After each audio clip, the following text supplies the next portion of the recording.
My name is Patrick Tawney. I've been in the London Fire Brigade for just over 30 years. I'm responsible for replacing London Fire Brigade's breathing apparatus.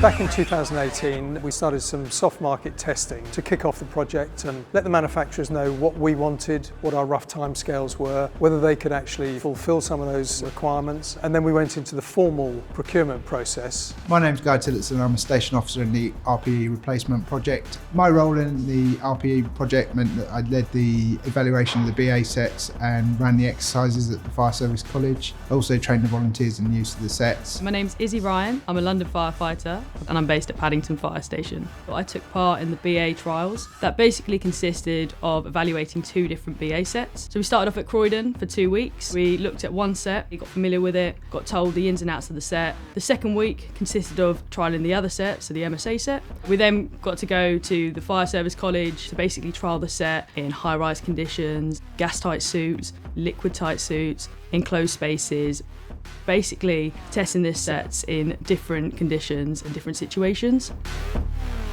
The firefighters that we're evaluating chose MSA as the best set, and it is the firefighters that chose it.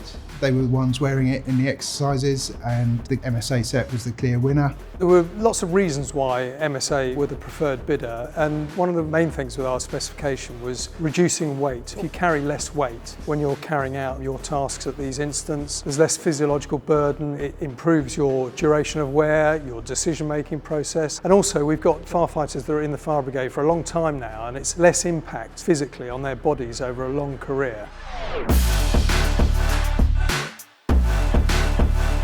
My name's Vicky Butler. I'm a firefighter on the Green Watch at Stoke Newington Fire Station in London.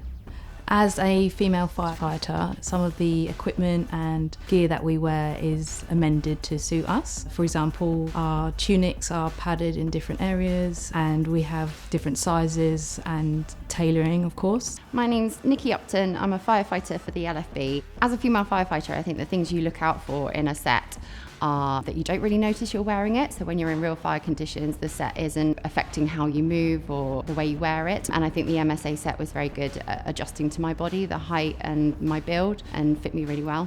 My name is Carl Magnus. I'm a leading firefighter at Stoke Newington Fire Station. I've been in the London Fire Brigade for 21 years. The M1 really stood out to me as a set that you could trust. It felt instinctive, it felt like a second skin. As a firefighter, you're potentially going into extreme situations and you want to be able to trust the kit you've got. And I felt that the M1 was a great piece of breathing apparatus that did everything that was asked for it.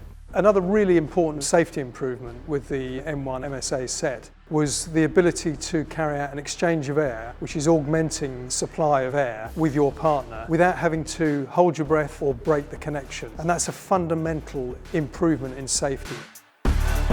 One of the things that I was very clear in the specification was to make it simple to use. You make it easy for the end user, then they're not thinking about the set, they're thinking about the task in hand. The reaction has been overwhelmingly positive.